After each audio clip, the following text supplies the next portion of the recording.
Betting apps వ్యవహారం మరోసారి దుమారం రేగుతోంది. దీనిపైన అటు డీజీపీ సిఎస్తో పాటు అనేక మంది ప్రముఖులపైన నా అన్వేషణ, ఎవరైతే ప్రపంచ యాత్రికున్నాడో అన్వేష్, అతను అవాకులు చవాకులు అంటే అతను అవినీతి ఆరోపణలు అంటూ ఆయన ఒక వీడియో చేసి సోషల్ మీడియాలో ట్రోల్ కూడా చేయడం జరిగింది. దీనిపైన సైబరాబాద్ సైబర్ క్రైమ్ పోలీస్ స్టేషన్లో కూడా కేసులు నమోదైనాయి. ఒకవేళ అతని పైన జరిగిన ఏదైతే కేసులు నమోదు చేశారో ఆ కేసులు ఏంటి, దానికి అన్వేష్కి ఎంతవరకు మేర శిక్ష పడుతుంది అనే విషయం పైన హైకోర్టు సీనియర్ న్యాయవాది అరుణ్ కుమార్ గారు మనతో పాటు ఉన్నారు. ఆయన అడిగి తెలుసుకున్నాం. సరే, ఇటీవల కాలంలో ఏదైతే ప్రపంచ యాత్రికుడు అన్వేష్ అని చెప్పి సోషల్ మీడియాలో తెగ పాపులర్ అయినాడు. అయితే ఆయన ఈ బెట్టింగ్ యాప్స్ వ్యవహారానికి సంబంధించి రోజుకొకరి మీద ట్రోల్ చేయడం, తాజాగా డీజీపీ సిఎస్ ప్రభుత్వం దాదాపు 300 కోట్ల రూపాయల అవినీతికి పాల్పడింది అని చెప్పేసి ఆరోపణలు చేశారు. దీని మీద కేసులు బుక్ చేస్తే ఏ సెక్షన్ల మీద కేసులు బుక్ అయితే ఏ మేర శిక్ష పడే అవకాశాలు? చాలా చిన్న కేసులు, డిఫమేషన్కి మాత్రమే సంబంధించినవి. అది కూడా నాతో ఆధారాలు ఉన్నాయని చెప్పినప్పుడు మరి ఆధారాలను పరిశీలించకుండా తన మీద కేసులు పెట్టడం అనేది విచిత్రంగా ఉంది. అసలు బెట్టింగ్ యాప్లతో కొన్ని వందల మంది చనిపోతుంటే, ప్రతిరోజు కొన్ని పదుల సంఖ్యలో ప్రజలు కాకావికలం అయిపోతుంటే, ఆస్తులు పోగొట్టుకుంటుంటే ఆన్లైన్లో దాన్ని పట్టించుకోకుండా జస్ట్ ఒక సెలబ్రిటీలు ఉన్నారని చెప్పి వాళ్ళని మాత్రమే కేసులు రిజిస్టర్ చేసి సమన్ చేసి 41 నోటీసులు ఇచ్చి పంపించేసేస్తూ హడావిడి చేస్తున్నారు. మరి వాళ్ళ మీద ఎవరైనా సరే పెద్ద వ్యక్తుల మీద ఆరోపణలు వచ్చినప్పుడు కనీసం ఖండన ఉండాలి కదా. మీరు అడిగిన కనీసం డీజీపీ గారిని ఖండన, మీ వైపు నుంచి అయినా కనీసం మీకైనా కానీ ఖండన ఇంతవరకు రాలేదు కదా. సిఎస్ కావచ్చు, ఎన్విఎస్ రెడ్డి కావచ్చు, మెట్రో అనేది ఇప్పుడు ఒక ప్రాణాధారం, కొంతమందికి జీవనోపాధి దాని ద్వారానే ఉంటుంది మెట్రో మీద. అటువంటి మెట్రో మీద కూడా ఇటువంటి బెట్టింగ్ యాప్లను ప్రమోట్ చేయడం అంటే ఖచ్చితంగా ఏదో ఉంటేనే కదా ప్రమోట్ చేసేది. ఒకవైపు పోలీసులు సమన్ చేస్తూ మరొక వైపు బెట్టింగ్ యాప్లను ప్రమోట్ చేయడానికి అడ్వర్టైజ్మెంట్లను మెట్రోను వేదికగా వాడుకోవడం, ఇవన్నీ చూస్తే మరి మీకు ముట్టినాయా లేదా, ఆధారాలు ఉన్నాయన్నప్పుడు కనీసం నోరు విప్పి మాట్లాడాలి కదా. అసలు డీజీపీని సిఎస్ని ఎందుకు క్వశ్చన్ చేస్తాం మనం? ఎవరో కానిస్టేబుల్ వచ్చి కేసు పెట్టినంత మాత్రాన మీరు కేసులు రిజిస్టర్ చేస్తే, మరి ముఖ్యమంత్రి గారి మీద పెట్టిన కేసులో తప్పుడు కేసులు పెడితే వాటిని పరిష్కరించలేరు. సంవత్సరం పైన అవుతుంది. మార్చి 11 రోజు టెలిఫోన్ ట్యాపింగ్ కేసు రిజిస్టర్ అయింది. మరి ప్రభాకర్ రావు ఇంకా ఎందుకు తీసుకురాలేదు? అంటే ప్రభాకర్ రావు ఎక్కడున్నాడో తెలిస్తే కూడా మీరేం చేయలేదు. కానీ అన్వేష్ ప్రపంచం అంతా తిరిగి అన్వేషణ ఏ విధంగా పట్టుకొస్తారు? మీరు ఎట్లా పట్టుకొస్తారు? సరే, పట్టుకొస్తే మంచిదే, కానీ నోటి దూల అంటే ఇష్టం వచ్చినట్టు మాట్లాడడం అన్వేష్కి ఎప్పుడో ఒకసారి దెబ్బ పడుతుంది అనేది మాత్రం వాస్తవం. కానీ మంచి పని చేసినప్పుడు కూడా కేసులు రిజిస్టర్ చేయాలనుకోవడం, కేసులు రిజిస్టర్ చేయడం అనేది దుర్నీతికి కారణమవుతుంది. అంతెందుకు, ఈరోజు నేను ఇప్పుడు మీ ముందు ఒక యాప్ ఓపెన్ చేసి డౌన్లోడ్ చేసుకొని నేను ట్రాన్సాక్షన్ చేస్తాను బెట్టింగ్ యాప్లో. ఫ్రాక్షన్ ఆఫ్ సెకండ్లో, ఫ్రాక్షన్ ఆఫ్ మినిట్లో అవి చేరే వాళ్ళకి చేరిపోతున్నాయి.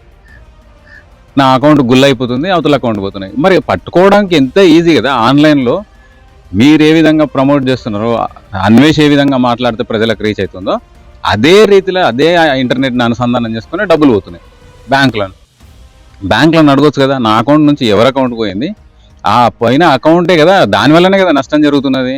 తెలంగాణలో అయితే బ్యాన్ ఉంది కదా, మరి ఎందుకు అరెస్ట్ చేయట్లేదు, ఎందుకు పట్టుకోవట్లేదు? పోలీసులు తలుచుకుంటే ఫ్రాక్షన్ ఆఫ్ మినిట్లో అక్యూజ్ను ట్రేస్ చేస్తారు. ఆ డబ్బులు ఎక్కడ పోయినాయో ఫ్రీజ్ చేయించుకునే అవకాశాలు ఉన్నాయి. నా డబ్బులు నాకు వాపస్ తీసుకొస్తుందా రాదా కోర్టు చూసుకుంటుంది. మీరైతే ఫ్రీజ్ చేయండి, సీజ్ చేయండి, అకౌంట్లను సీజ్ చేయండి, ఆస్తులను సీజ్ చేయండి. ఎందుకు చేయట్లేదు? అసలు వ్యక్తులవి కదా, అసలు వ్యక్తులు కదా దొంగలు. ప్రమోట్ చేసినోడు పక్కకు పెడితే వానికి ఉంటుంది, వాని పాలు వాడైతే నేరం చేసిండో దానికి తగ్గ శిక్షలు వానికి ఉంటాయి. చీటింగా లేకపోతే ప్రమోట్ చేసిన దానికి సంబంధించి అన్వేష్ మీద ఓన్లీ డ్యామేజ్, మీ రెప్యుటేషన్లో డ్యామేజ్ చేసినారు అనేది అంతే తప్ప స్టాండర్డ్స్ అండ్ పూర్ అనే సంస్థ రేటింగ్ ఇస్తుంది. అందులో రకరకాల రేటింగ్లు ఉంటాయి. దేశం యొక్క ట్రాన్స్పరెన్సీ ఏ విధంగా ఉంది, ఉద్యోగస్తుల పనితీరు ఏ విధంగా ఉంది, ప్రభుత్వ పనితీరు ఏ విధంగా ఉంది. అంటే ఎవరన్నా డబ్బులు ఇస్తేనే పనులు అవుతున్నప్పుడు దాన్ని అవినీతిమయమైన దేశంగా ప్రకటిస్తారు. అందులో 127వ స్థానంలో ఉంది మనం ఘనత వహించిన భారతదేశం యొక్క కీర్తి ప్రతిష్టలు. ఉద్యోగస్తుల వల్ల నష్టం జరిగింది. అవినీతి దేశం అంటే దానికి ఎవరు బాధ్యులు? అక్కడ ఉన్న ఉద్యోగస్తులు కదా. వాడు అన్నది కరెక్టే కదా. మరి కరెక్ట్ అయినప్పుడు మరి స్టాండర్డ్స్ అండ్ పూర్ లాంటి సంస్థల మీద ఎందుకు కేసులు చేయట్లేదు? అది కూడా నిషిద్ధమా? అరే ఒక ఆరోపణ ఉంది, నాతో ఆధారాలు ఉన్నాయన్నప్పుడు why don't you approach Anvesh, ఏమున్నా ఆధారాలు ఏమున్నాయని చెప్పి అడగొచ్చు కదా, అడగాలి కదా. అడగకుండా ఒక ఖండన కూడా ఇవ్వకుండా మన ఇష్టం వచ్చినట్టు మనం కేసులు రిజిస్టర్ చేసుకుంటూ పోతే ఇదేమన్నా ఆనగొండి సంస్థాన చూస్తూ ఊరుకోవడానికి? రాష్ట్ర ముఖ్యమంత్రి మీద గతంలో తప్పుడు కేసులు పెడితే వాటికి సంబంధించి ఉమ్మడి హైకోర్టు చంద్రబాబు నాయుడు పాత్ర ఉందా లేదా అని చంద్రబాబు నాయుడు గారు క్వాష్ అడిగినప్పుడు క్వాష్ కొట్టేసింది. ఆంధ్రప్రదేశ్ ప్రభుత్వం ఆ ఎఫ్ఐఆర్నే కొట్టేసింది అగెనెస్ట్ చంద్రబాబు నాయుడు. మరి చంద్రబాబు నాయుడు గారి పాత్ర అయినప్పుడు రేవంత్ రెడ్డి గారి పాత్ర ఏ విధంగా ఉంటుంది? ఆ కేసు సుప్రీంకోర్టులో పెండింగ్ ఉంది. ఇంకా ఇక్కడ ఈ హైకోర్టులో పెడితే సుప్రీంకోర్టు దాకా వెళ్ళింది. మరి రాష్ట్ర ముఖ్యమంత్రి మీద కేసు ఎందుకు కొట్టేయట్లేదు? రాష్ట్ర ముఖ్యమంత్రిని అన్ని రకాలుగా ఇబ్బంది పెట్టిందని చెప్పి తయారు చేసిన టెలిఫోన్ ట్యాపింగ్ కేసులో ఎందుకు అరెస్టులు చేయట్లేదు? ప్రభాకర్ రావుని ఎందుకు పట్టుకురావట్లేదు? అంటే మీ పోలీస్ డిపార్ట్మెంట్ కాబట్టి, గతంలో పోలీసుగా పనిచేసింది కాబట్టి మీరు పట్టుకోరా అంటే ఏమైనా ఎగ్జంప్షన్ ఉందా? Rule is rule, rule for all. అట్లాంటి వ్యవస్థ తెలంగాణలో ఆపరేట్ అవుతుందా లేదా? అంటే మీరేమైనా దైవాంశ సంభూతులా? సిఎస్ కావచ్చు, డీజీపీ కావచ్చు, మీరేమైనా దైవాంశ సంభూతులా? కాదు కదా. కానప్పుడు మరి ఎందుకు మీరు మీ కార్యక్రమాలను, మీ విధి నిర్వహణను ఎందుకు నిర్వర్తించట్లేదు? మీ మీద ఆరోపణలు వస్తే మీ కింది స్థాయి వ్యక్తులతో ఫిర్యాదులు తీసుకొని ఎఫ్ఐఆర్లు చేసేస్తారా? ఇంత వేగమైన ఎఫ్ఐఆర్లు ఎక్కడైనా చూసిరా? మనం అసలు ఫిర్యాదుదారు పోలీస్ స్టేషన్ మెట్టెక్కి ఒక ఫిర్యాదు ఇస్తే అక్నాలెడ్జ్మెంట్ ఇవ్వాలి. ఈ రోజు రాష్ట్రంలో ఎక్కడైనా వ్యవస్థ ఉందా? ఎవరైనా ఇస్తున్నారా ఫిర్యాదు తీసుకున్న వెంటనే అక్నాలెడ్జ్మెంట్? ఇంకా దారుణమైన విషయం ఏంటంటే, మీరు ఆర్పిఐడి చేస్తే, ఆర్పిఐడి అంటే register post with acknowledgement due. Acknowledgement అనేది కవర్తో పాటు ఉంటుంది. తీసుకున్న వ్యక్తి దాని మీద సంతకం పెట్టి సంబంధిత పోస్ట్ మ్యాన్కి ఇవ్వాలి. అవి కూడా ఇవ్వకుండా మీరు అన్ని తీసేసుకొని లోపల వేసేసుకుంటున్నారు. అక్నాలెడ్జ్మెంట్ కూడా ఇవ్వట్లేదు పోలీసు వాళ్ళు. ఇట్లాంటి వ్యవస్థ ఎక్కడైనా ఉందా? అంటే పోలీసులను వీళ్ళు అడగలేరు. పోస్టల్ డిపార్ట్మెంట్కి సంబంధించిన వ్యక్తి నాకు అక్నాలెడ్జ్మెంట్ ఇస్తావా ఇవ్వా అని సిఐని, ఎస్ఐని అడిగే పరిస్థితి ఉండదు కాబట్టి సైలెంట్గా అవి అసలు సర్వైనయా లేదా అనే పరిస్థితికి దారుణంగా ఉంది. మీ విద్యుక్త ధర్మాలను మీరు నిర్వర్తించకుండా మీరు వెళ్ళండి. ఈరోజు డీజీపీ గారు ఏదో నాకు పోలీస్ స్టేషన్ విజిట్ చేయండి. అక్కడ ఎవరైనా ఫిర్యాదుదారుడు వచ్చి కంప్లైంట్ ఇస్తే అక్నాలెడ్జ్మెంట్ ఇస్తున్నారా లేదా ఎగ్జామిన్ చేయండి. నేను పీపీ ఒపీనియన్ తీసుకోవాలా, పై ఆఫీసర్ని అడగాలా అని పెండింగ్ పెట్టుకుంటూ అక్నాలెడ్జ్మెంట్లు ఇవ్వట్లేదు. కోర్టుకు వెళ్తేనేమో ఆధారాలు ఏది? రిట్ ఆఫ్ మాండమస్ వేసి ఆయన నా ఫిర్యాదును స్వీకరించట్లేదు, ఫిర్యాదు మీద చర్య తీసుకోవట్లేదు. అంటే నువ్వు ఫిర్యాదు ఇచ్చినట్టు ఏ ఆధారం అంటే రసీదు చూపిస్తాం. మరి అక్నాలెడ్జ్మెంట్ ఏది అంటే ఏం జవాబు చెప్పాలి? ఫిర్యాదుదారుడు ఏం జవాబు చెప్పాలి? ఫిర్యాదుదారుని రిప్రజెంట్ చేస్తున్న అడ్వకేట్ ఏం జవాబు చెప్పాలా? అటువంటి పరిస్థితులు ఇప్పుడు నెలకొన్నాయి. నిజంగా చార్టర్, పబ్లిక్ చార్టర్ అని చెప్పి ఒక 40-45 సూత్రాలను ప్రజల కొరకు డిస్ప్లే చేసిన ఇదే పోలీస్ వ్యవస్థ. అవన్నీ ఎక్కడ పోయినాయి? పబ్లిక్ చార్టర్ ఎక్కడ పోయింది? పబ్లిక్ చార్టర్ను ఫాలో అవుతున్న డిపార్ట్మెంట్ వ్యక్తులు ఏడున్నారు? నేను ఇదేదో పోలీసుల మీద కోపంతోనో నేను మాట్లాడట్లేదు. మీ దగ్గరికి వస్తున్నది రిలీఫ్ ఇవ్వమని, మీరు మళ్ళీ దైవాంశ సంభూతులు అనుకొని, మీరు దేవుళ్ళు అనుకొని వస్తున్నారు. వాటిని కూడా మీరు పక్కకు పెట్టేసి మేము కాదు అయ్యా నువ్వు దేవుడు అంటే నేను కాదరపోయి నేను దయ్యాన్ని అని చెప్తున్నట్టు ఇవన్నీ ఏంటివి? వీటిని సరిచేయాలి కదా. రాష్ట్ర డీజీపీదే కదా బాధ్యత.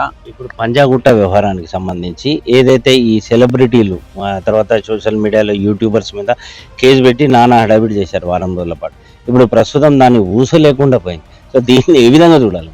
అదే అంటున్నా, మీ విద్యుక్త ధర్మం అది. నేను చెప్తున్నా కదా, ఇప్పుడు మీ ముందు నేను యాప్ ఓపెన్ చేసి నేను ఒక 100 రూపాయల బెట్టో 1000 రూపాయల బెట్టో వేస్తే బెట్టింగ్ ఆడడం తప్పు కాదు, బెట్టింగ్ ప్రమోట్ చేయడం, బెట్టింగ్ యాప్లు నడపడం తప్పు కదా. మరి ఆ నా 1000 రూపాయలు నష్టపోయినప్పుడు ఇల్లీగల్ దందా నడుపుతున్నారు అని చెప్పేసి మీకు తెలిసి ఇంతమందిని సమన్ చేసినప్పుడు దానికి ఇప్పుడు ఒక ఎండ్ నుంచి మనం డబ్బులు పంపిస్తే ఇంకో ఎండ్ కదా రిసీవ్ చేసుకునేది. రిసీవ్ చేసుకున్నాడే కదా యాప్ నడిపేది. అంటే వాడు తప్పు చేసినాడు కదా, వాడిని దొరికించుకోవడం ఇంత కష్టమా? కాదు కదా. కొట్టిన ఫ్రాక్షన్ సెకండ్లో అవతల అకౌంట్కి అమౌంట్ వెళ్ళిపోతుంది. ఫోన్పే ద్వారా కావచ్చు, గూగుల్ పే ద్వారా కావచ్చు, పేటిఎం ద్వారా కావచ్చు. ఆ డబ్బులు ఎవరికి చేరుతున్నాయి అనేది చేరిన వ్యక్తి కూడా కన్ఫర్మేషన్ వస్తుంది. మరి చేరిన వ్యక్తిని పట్టుకోవడం వయా బ్యాంక్ అకౌంట్ ద్వారానే కదా, ఆన్లైన్ ట్రాన్సాక్షనే కదా, ఇంటర్నెట్టే కదా యూజ్ చేసేది. మీరు వాడుతున్న ఫోన్లు, నేను వాడుతున్న ఫోన్లు, మీరు వాడుతున్న మీడియా వాడుతున్న ఇంటర్నెట్టే కదా. మరి అవతలని పట్టుకోవడం అంత కష్టమా? కష్టమని చెప్పండి, కోర్టులు చూసుకుంటాయి. అంతే కదా. మీ విద్యుక్త ధర్మాన్ని మీరు నిర్వర్తించి తప్పు చేసిన వ్యక్తిని పట్టుకుంటే మీరు అరెస్టులు చేసి సీజ్ చేసి కోర్టుకు సమర్పిస్తే కోర్టు నిర్ణయిస్తుంది. డబ్బులు పోయిన వ్యక్తికి కూడా భవిష్యత్తులో నా డబ్బులు వస్తాయన్న భరోసా ఉంటుంది కదా. కోట్ల రూపాయలు నష్టపోతున్నారు, లక్షల రూపాయలు నష్టపోతున్నారు, ప్రాణాలు నష్టపోతున్నారు, కుటుంబాలు రోడ్ల మీదకి వస్తున్నాయి. మీరే కదా చెప్పింది, అదే అందుకే కదా వాళ్ళని సమన్ చేసింది.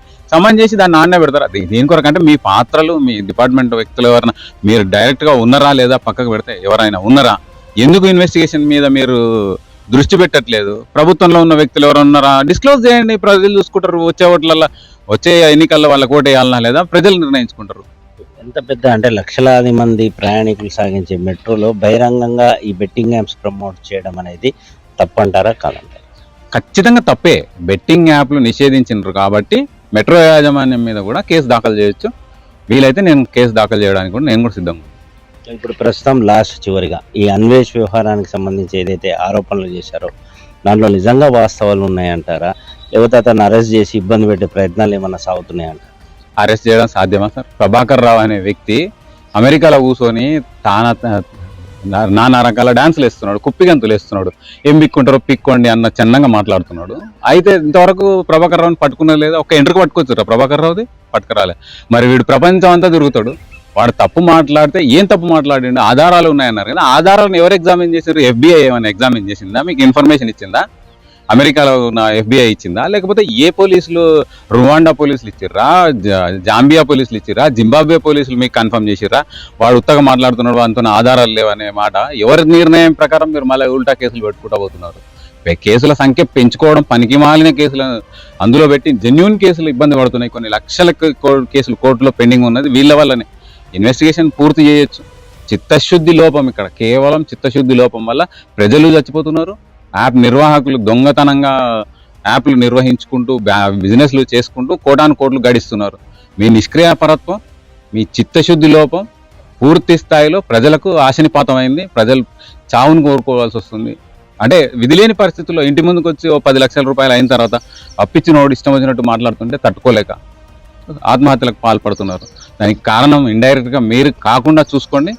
మీ చిత్తశుద్ధిని మీరు నిరూపించుకోండి, మీ విద్యుక్త ధర్మాన్ని మీరు నిర్వర్తించండి. మీరు దేవుళ్ళు అని చెప్పి పోలీస్ స్టేషన్కి రిలీఫ్ కొరకు వస్తున్న వాళ్ళకు కనీసం అక్నాలెడ్జ్మెంట్ ఇచ్చే ప్రయత్నం చేయాలని డీజీపీ గారిని కోరుతున్నాను. మొత్తానికి ఏదైతే అన్వేష్ చేసిన దాంట్లో కేవలం హడావిడి, పోలీసులు హడావిడి చేసి అతనిపైన కేసులు బుక్ చేసి ఉన్న ఇంట్రెస్ట్ దర్యాప్తు వ్యవహారం అంశం పైన ఎందుకు లేదు అని చెప్పేసి అడ్వకేట్ అరుణ్ కుమార్ గారు పోలీసులను ప్రశ్నించడం కూడా జరుగుతుంది. బెట్టింగ్ యాప్స్ ప్రమోట్ చేసిన వారిపైన పంజాగుట్ట కేసులో ఏవైతే కేసులు నమోదు చేశారో వారం రోజుల పాటు హడావిడి చేశారు. షోకాజ్ నోటీసులు అంటూ వారికి ఇచ్చి వారిని విచారణ పేరుతో పిలిపించి ఉదయం నుంచి సాయంత్రం వరకు ఇన్వెస్టిగేషన్ చేసిన తర్వాత పోలీసులు అందులో సాధించింది ఏమిటి, దాంట్లో ఏమైనా అరెస్టులు చేశారా? ఇప్పటికే ప్రజలు చాలా మంది కూడా పోలీస్ స్టేషన్కి వెళ్ళి ఫిర్యాదు చేయాలంటే కూడా భయపడే పరిస్థితులు నెలకొన్నాయి. సో ఇలాంటి వాటిపైన కేవలం ఆ కేసులు నమోదు చేసి ఇబ్బంది పెట్టే కంటే ఏదైతే అన్వేష్ చేసిన ఆరోపణలలో వాస్తవాలు ఎంతవరకు ఉన్నాయనే విషయాన్ని గ్రహించి విచారణ అనేది ముందుకు సాగితే మంచిది అని చెప్పేసి చెప్పడం జరుగుతుంది. ఈ వీడియో మీకు నచ్చినట్లయితే లైక్ చేయండి, షేర్ చేయండి, ఛానల్ని సబ్స్క్రైబ్ చేసుకోండి.